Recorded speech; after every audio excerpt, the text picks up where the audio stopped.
सबको नमस्कार। School of Ascension Sisterhood of Growth session में सबका स्वागत है। पिछले सेशन में हमने जाना कि जेन, एलेंथी और इसाडोरा ने अरिस्टोटल और शेकिना की लाइब्रेरी में रखे गए किताब, स्क्रोल्स, स्क्रिप्चर्स और इमेजेस का अध्ययन करके ज्ञान प्राप्त कर रहे हैं।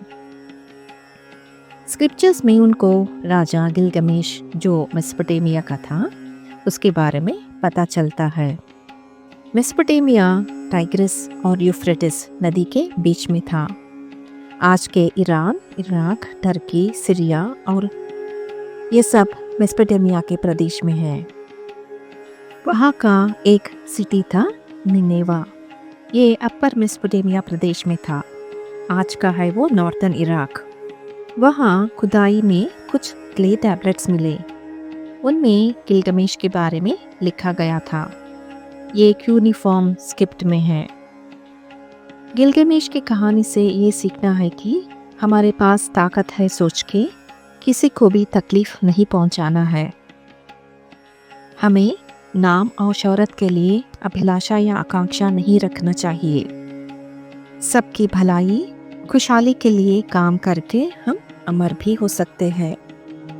अपने में परिवर्तन लाने के लिए जब हम ध्यान में आते हैं या कुछ साधना करते हैं, हमारा कुंडली शक्ति जागृत होती है और हमारा शरीर लाइट बॉडी में बदल जाती है और हम असेंशन मार्ग में जाना शुरू करते हैं।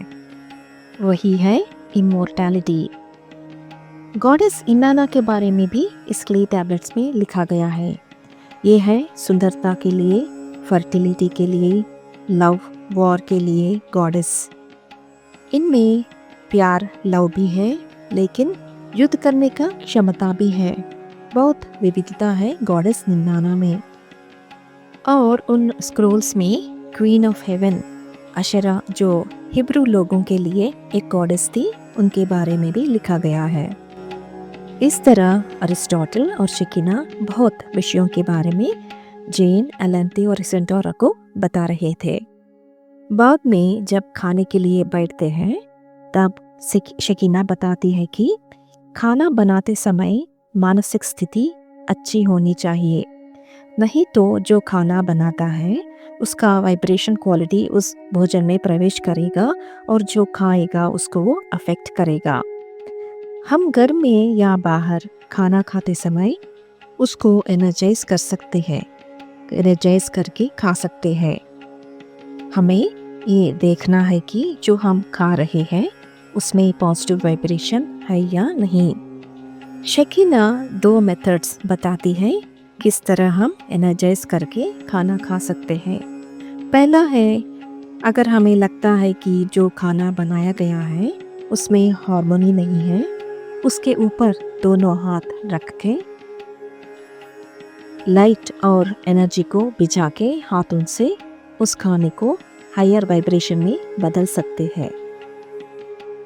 और दूसरा मेथड है, उस प्लेट के ऊपर सर्किल 3 बार खींचना है ताकि अगर नेगेटिविटी है तो वो उसको कलेक्ट करके ज़मीन पे या किसी पौधे के पास छोड़ना है। पौधा उस चार्ज को ट्रांसम्यूट करती है। अरिस्टोटल उन्हें बताता है कि हर नए युग ग्रह पर नए एनर्जीज आएंगे आध्यात्मिक विकास को आसान बनाने के लिए, और कठिन समय में एक महान शिक्षक रास्ता दिखाने के लिए प्रकट होता है। कुछ लोग उस शिक्षक की बात सुन के बदलते हैं और कुछ नहीं बदलते। वही पुरानी जिंदगी जीते हैं जिसमें लालच, लस्ट और भौतिक इच्छाएं भरे रहते हैं। और अरिस्टोटल कहता है, समय के चक्र में आध्यात्मिक ऊर्जाएं जो आज से यानी उनके समय से 1000 वर्ष बाद इस ग्रह को एनर्जाइज करेंगे, वो सीक्रेट टीचिंग्स को उन सभी के लिए उपलब्ध होंगी जो उनकी ओर आकर्षित होंगे। तब तक कम्युनिकेशन, लिटरेसी और पुस्तकें पृथ्वी के हर देश में फैल जाएंगी जो इस समयावधि में नहीं है, यानी उनके समय में। और उनके समय में ये सीक्रेट टीचिंग्स उन्हीं को दिए जा रहे हैं जो लगन से उसके लिए खोज रहे हैं। ये ऐसा है कि सीक्रेट टीचिंग्स का ज्ञान अयोग्य लोगों को देना समय और ऊर्जा की बर्बादी है। जो जानकारी और ज्ञान का उपयोग सभी की भलाई और सर्वोच्च भलाई के लिए नहीं कर पाएंगे, यदि वो उन्हें समझ नहीं सके तो। शकीना उनसे कहती है कि जब ये सब लोग होली लैंड पहुंचेंगे, वहाँ पे उनको शकीना और अरिस्टोटल की मित्र अशरा से मुलाकात होगी। वो एक हायर इनिशिएट है और वो उन्हें बताएंगी यूनिवर्सल और वुमेन मिस्ट्रीज के बारे में, और कहते हैं कि इस मीटिंग को रहस्यमय रखने के लिए, क्योंकि उस समय में ये ज्ञान समझने की क्षमता सभी में नहीं था और स्वेच्छा भी नहीं था, उन्हें मार दिया जाता था। देवी रहस्यों के बारे में या सीक्रेट यूनियन और सेक्सुअल एनर्जी के बारे में ज्ञान उन्हीं को दिया जाता था जो उनके खोज में रहते थे। जेन को एक संदेह आता है कि अरिस्टोटल और शकीना अशरे को कैसे बताएंगे ये सब वहाँ पे जा रहे हैं, लेकिन एलेंती को पता है कि वो टेलीपैथी द्वारा वो समाचार अशरे को पहुँचाएंगे। अरिस्टोटल उनको एक और शिक्षा देता है सेक्सुअल एनर्जी के बारे में, उसके मिस्ट्रीज के बारे में। वो शक्ति जो शरीर, मन और आत्मा, पृथ्वी और ब्रह्मांडीय क्षेत्रों को पुनर्जीवित करती है। सेक्सुअलिटी आत्मज्ञान से अलग नहीं करती, क्योंकि यह पृथ्वी पर अनुभव का एक अंतर्निहित गुण है जो आत्मज्ञान में विलीन हो जाती है। गॉडेस एनर्जी को दबाया गया है, जिसकी वजह से पृथ्वी को बदनाम किया गया है और सेक्सुअलिटी को कंडेम किया गया है। स्त्री तत्व को दबाया गया है। संपूर्णता को पूरी तरह से अपनाने के लिए मानव जाति को दोनों को अपनाना आवश्यक है, यानी मैस्कुलाइन एंड फेमिनाइन, दुनिया को उद्धार के लिए। मेल और फीमेल के मतभेद को स्वीकार करके सहयोग से मिलकर काम करना सीखना है। इसिडोरा, जेन और एलेंती वापस घर चले जाते हैं। वहाँ उन्हें पता चलता है कि इसिडोरा की बेटी और 3 और महिलाओं को पायरेट्स पकड़ के लेके गए हैं बागदाद में बेचने के लिए। इसिडोरा बहुत चिंतित रहती है। तब एलेंती उसे समझाती है कि चिंतित होने से कुछ नहीं हासिल होगा, उसके बदले में ध्यान करना उचित है, और उन महिलाओं को ध्यान में रक्षा कैसे बिछाना है बताती है।